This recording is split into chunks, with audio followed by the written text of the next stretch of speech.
Wewe, kuna kitu unatafuta au kuna mtu unamtafuta? Hapana, hakuna mtu yoyote ambaye namtafuta. Wala sijapoteza kitu chochote.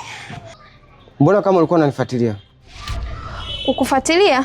Hapana, nawezaje kukufuatilia wakati sikufahamu? Alafu mbona kama nakujua? Hapana, mimi sikufahamu wewe. Sijawahi kukuona popote. Kweli hujawahi kuniona sehemu yoyote? Ndio. Sasa nisikilize. Hakikisha hicho kitu unachokitafuta isiwe mimi. Sawa? Sawa. Afutika hapa.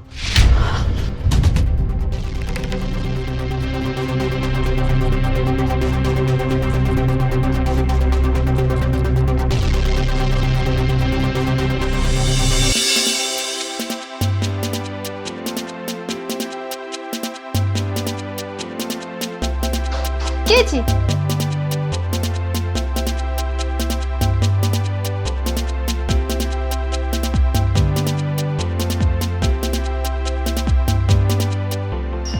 Mambo.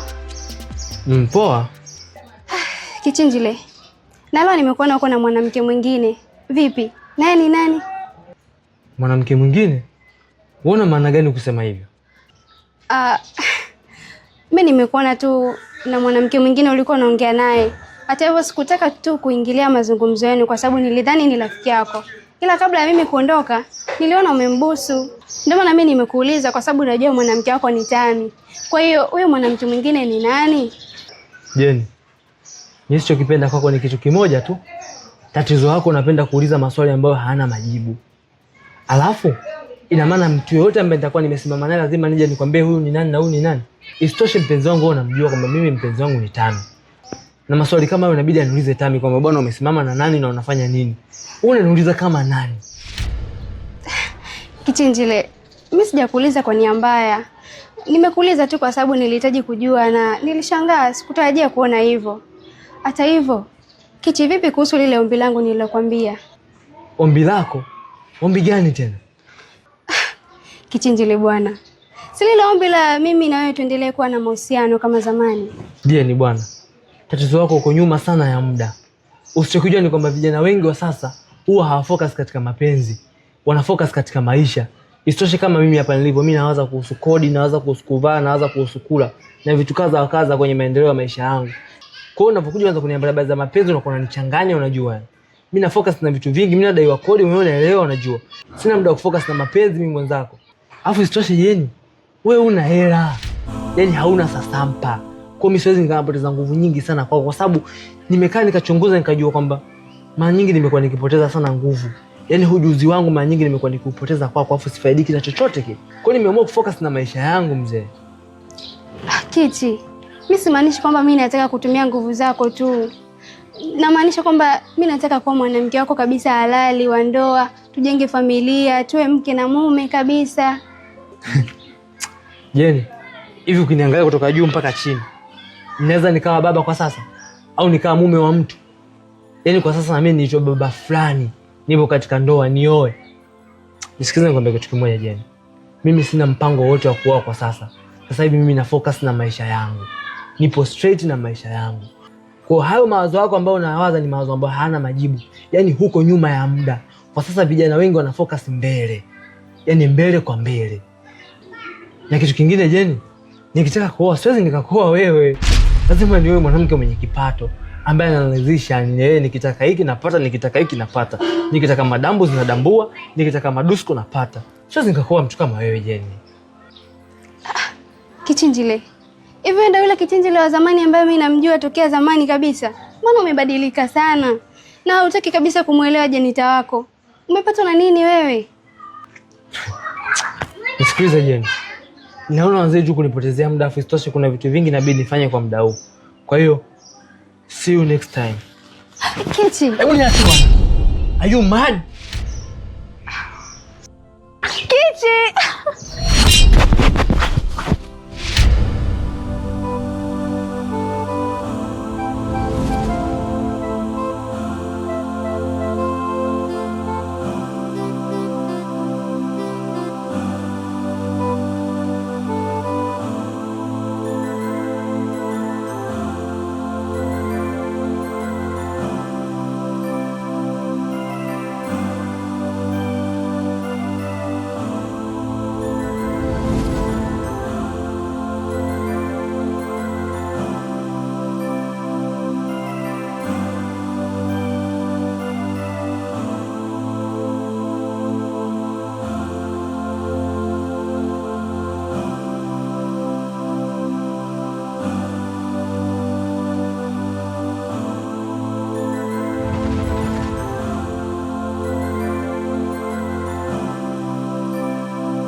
We vipi?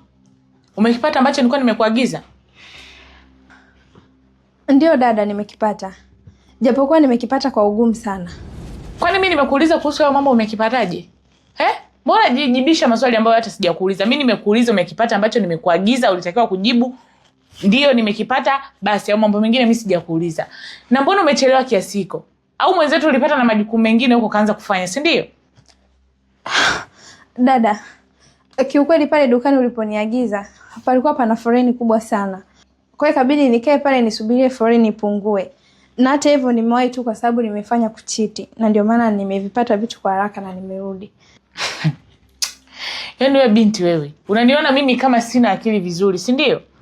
Hebu naomba unisikilize kwanza kwa makini. Hivi wewe, ni kitu gani ambacho labda naweza nikakutuma siku moja ukakifanya tu kwa uharaka mpaka mwenyewe nikalizika?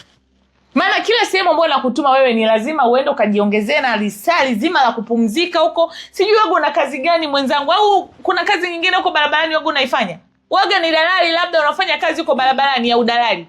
Tuambie mwenzetu tujue. Lakini dada, lakini nini? Wewe hujamuelewa alichokiongea huyu? Au huaga unapenda wewe anarudia mara mbili? Alafu Janeti, hivi unawezaje kuishi na dada ya kazi? Haiwezekani, kibosi anaongea na yeye anaongea. Hizi ni sheria za wapi? Na ndio maana hata maandiko yanasema hivi, mwanamke usimnyime kipigo. Huyu anahitajika umpige. Yaani umpige hadi akili yake imkee sawa. Wewe Tami. Lakini mimi sio mke wake. Mimi ni mfanyakazi wake.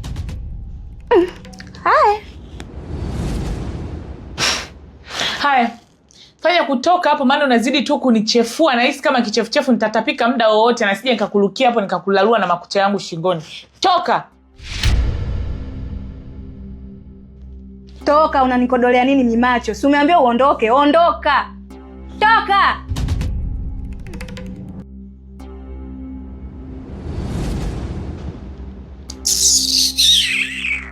Nachoka mimi.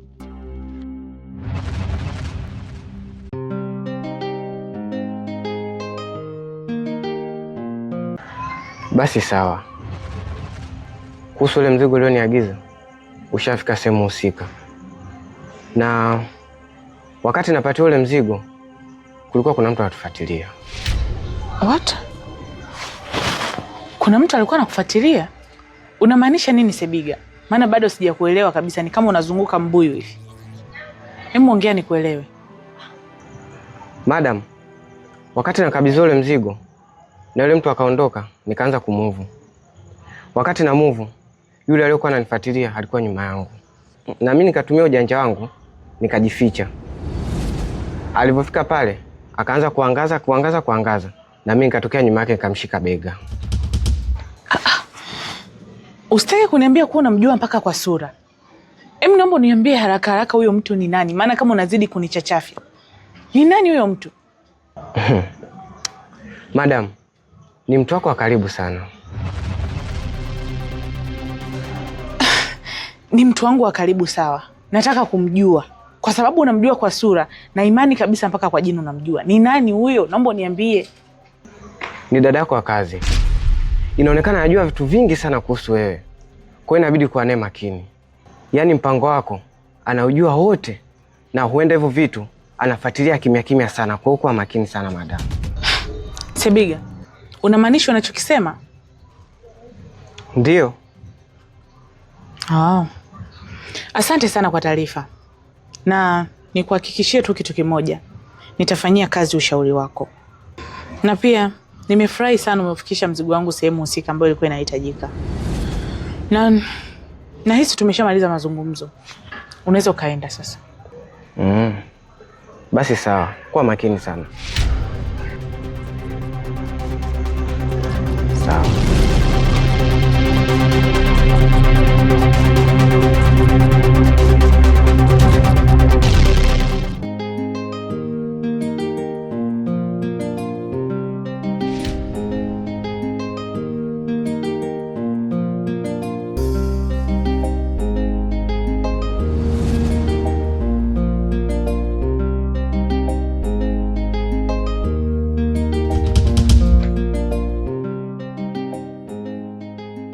Leticia.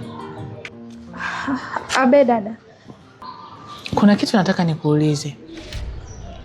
Hivi ikitokea labda wewe kuna mtu ambaye kwenye maisha yako anakosea kitu kimoja kila wakati, au anakuwa anafanya kosa ambalo umeshawahi kumkataza na bado analirudia, ungemfanya nini? Dada, hapo sasa inategemeana, ila kama ni mtoto itabidi tu mwelekeze kwa maneno, na kama ikionekana hakuelewi unaweza ukachukua maamuzi hata ya kumchapa. Oh, naweza nikamchapa? Ndio. Kwani kuna nini dada, mbona unaniuliza hivyo? Vizuri. Hivi kwa nini kila ninapokuuliza vitu vyangu unapenda kunidanganya? Naomba nirudie kukuuliza hili swali. Ile siku kile kimfuko ulisema ulikitoa wapi vile? Dada, kuhusu mfuko si nilikujibu? Nilikwambia niliutoa uvunguni. Mbona nisha kujibu hilo swali kabla? Na leo dukani ulisema umechelewa kwa sababu gani? Dada, lakini hilo swali pia nimekujibu. Nimekwambia dukani palikuwa pana foreni na ndio maana nimechelewa. Leticia, naomba unisikilize. Kwanza kabisa mimi sio mtoto mdogo. Na kama sio mtoto mdogo, nataka kuambiwa ukweli. Nataka uniambie kila kitu ambacho unakificha, kwa sababu unatumia nguvu kubwa sana kunidanganya. Na ingalikuwa unajua kabisa kuwa unanidanganya. Kwa hiyo nataka nijue mfuko uliutoa wapi, na nataka nijue leo dukani umechelewa kwa sababu gani. Kwa fanya haraka kuniambia ukweli. Dada, mimi hapo sasa sina kingine cha kueleza, kwa sababu kila kitu nimeshakwambia. Na unavyonilazimisha sijui niseme ukweli, basi hapo ndio itabidi nikudanganya ili uhisi kama nimesema ukweli. Mfuko mimi nilitoa ndani, na dukani nimechelewa palikuwa pana foreni. Sina kitu kingine. Oh. Sawa kama unasema ukweli. Lakini naomba tu nikwambie kitu kimoja. Siku ambayo nitaujua ukweli na nikajua kabisa uko tofauti na ukweli ambao unaniambia wewe, kwa maana hiyo ulikuwa unanidanganya, na kuhakikishia nitakata hayo masikio yako. Kukatana masikio?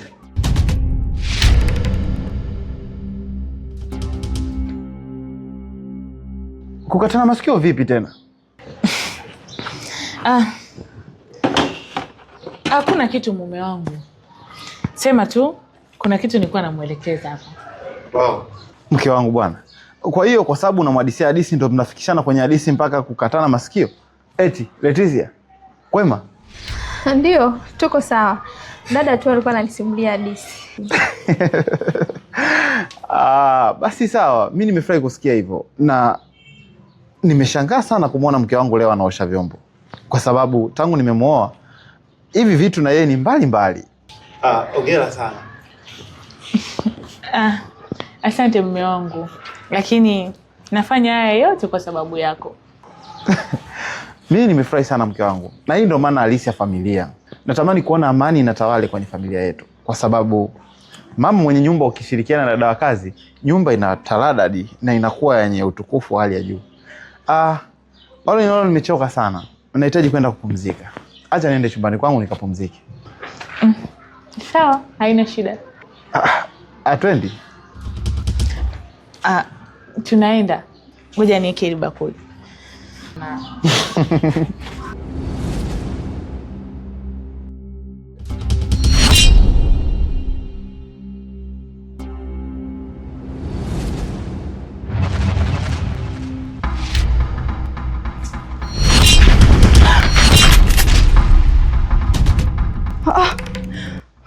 Uwe Kanoni wewe. Unataka kuniua au?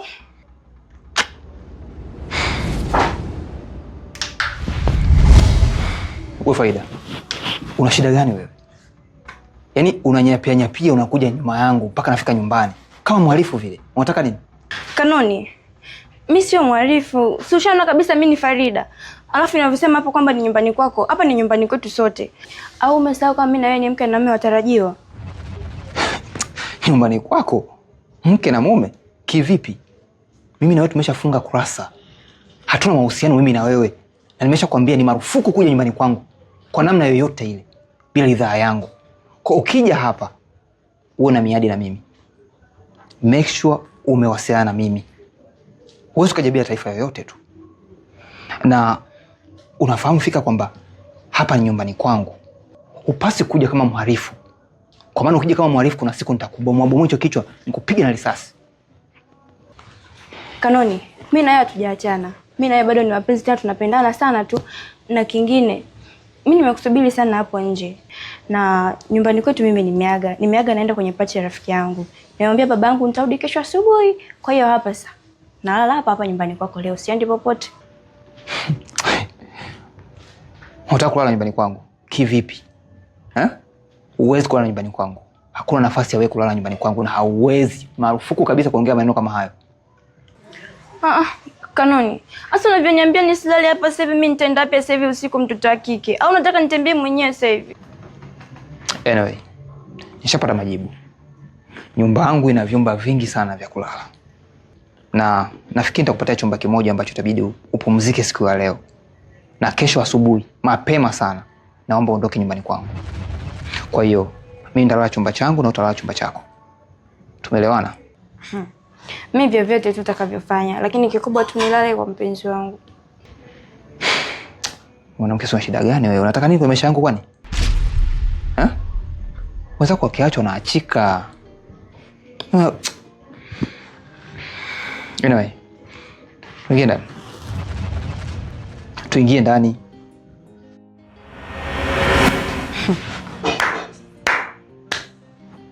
Ningeshangaa sana askari mwadilifu kama wewe kweli shinde kunielewa. Haya mume wangu, tuanze tukalale au unasemaje babangu? Wewe, nimekuhusu mara moja tu kuingia ndani kwangu. Acha maneno mengi. Twende ndani.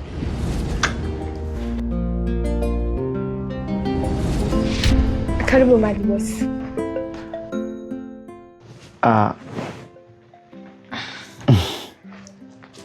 Leticia. Abe. Nadhani sio kila mara zote unapompa mtu maji lazima upige magoti. Unatakiwa kuangalia baadhi ya sehemu zingine unakuwa unasimama tu. Hapana bosi. Kwa jinsi ambavyo mimi nimeelewa kijijini, ukimpatia mtu maji ni lazima upige magoti. Kwa sababu ukimpa mtu maji na ukasimama, hiyo inakuwa sio adabu. Isitoshe, wanaume mnatakiwa kuheshimiwa. Na kitu kingine, wewe ni bosi wangu, kwa hiyo ni lazima nikupigie magoti. Nalijua hilo Leticia. Lakini sehemu zingine zinakuwa ni ngumu sana. Hasa ukiangalia kama hapa ndani kuna tiles. Kwa unavyopiga magoti kwa muda mrefu, unaweza kujikuta hata umejikwaruza kwenye magoti yako. Mimi ningetegemea sehemu zingine unapumzika. Kaa pale pale. Hapana bosi, mimi niko sawa. Na hata nikisema nikae pale, sio tabia nzuri kama nilivyosema hapo awali. Na ikitokea hata mamangu akifika hapa akakuta nimefanya kitu kama hicho, atanipiga sana kwa sababu sio tabia nzuri.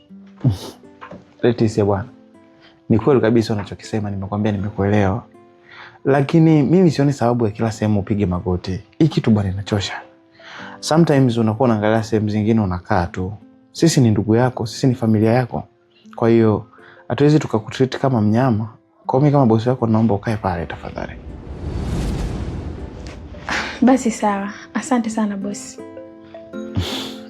Namna hiyo Leticia.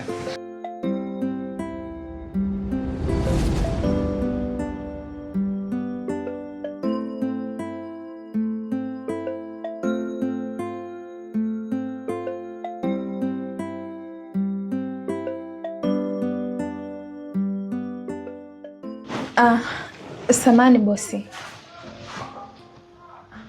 Alafu kuna taarifa nyingine nimeipata.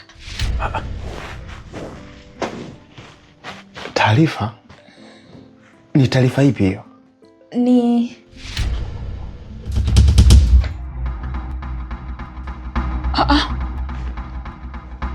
Wewe Leticia wewe. Hiyo ni adabu ya wapi unampatia bosi wako maji afu kisha unakaa kwenye kiti?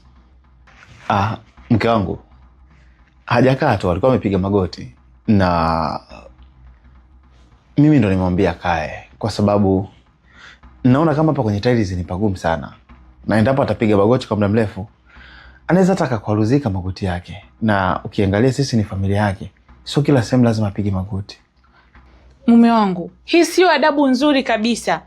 Kwa sababu gani? Haiwezekani wewe unakunywa maji afu yeye kakaa hapo. Hayo maji yanakushuka vipi sasa? Halafu hiyo adabu yake ya kupiga magoti chini ndio leo mtoa nyumbani kwao kuja kufanya kazi hapa ndani. Sasa iweje leo anaanza kukana kwenye viti mapema yote hii?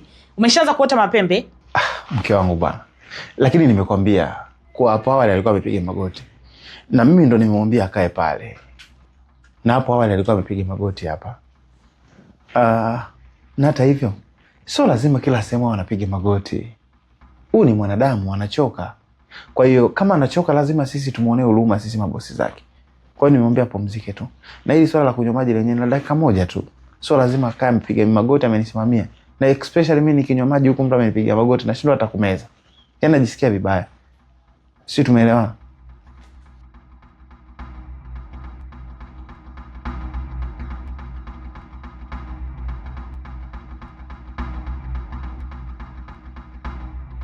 Wewe Leticia wewe. Hivi hiyo ni adabu ya wapi na umekubali kabisa eti umekaa hapo bosi wako anakunywa maji ukiwa umekaa? Dada, lakini mimi sijafanya makusudi. Shemeji ndo kaniambia nikae hapa na ndio maana nimekaa. Hivi wewe jamani, hujaribii ukajaribika na wewe? Mtu kakujaribu tu kidogo, kaa hapo. Mtu alikuwa anakutega basi na umeshategeka umekaa hapo. Hivi unajielewa kweli au unaelewa unachokifanya? Anyway, Leticia. Mimi nadhani nimemaliza kunywa maji. Na unaweza ukachukua glasi ukaondoka. Sawa.